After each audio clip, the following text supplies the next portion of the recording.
Баршаңызға қайырлы күн, достар. Бүгін мен сіздерге өзімнің қолөнер бұйымдарын жасау барысында қолданатын ең маңызды деген құралдарыммен таныстырып өтетін боламын. Бізге міндетті түрде клеевый пистолет қажет болады және оның оқтары қажет болады. Пистолеттің екі түрі бар, біреуі строительный, біреуі кішкентай. Бізге кішкентайын қолданатын боламыз. Енді канцелярский нож әртүрлі фетр, қағаз тез қиюға арналған. Және де міндетті түрде барлық нәрсені қиюға қайшы және осындай шағын плоскоголубцы, бұл бізге шашбау, алқаларды жасауға арналған, және осындай қыздыратын аппарат. Бұнымен мен пеноплекс материалдарын қиятын боламын.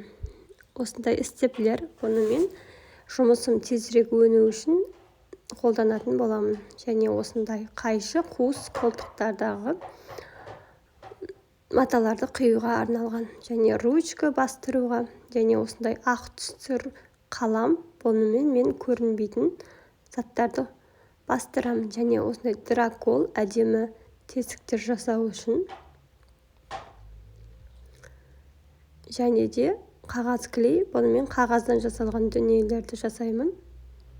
Мен ең маңызды деген құралдарға тоқтадым. Егер сол құралдарыңыз болса, қолөнер бұйымдарын жасауға кірісіп кетсеңіздер болады.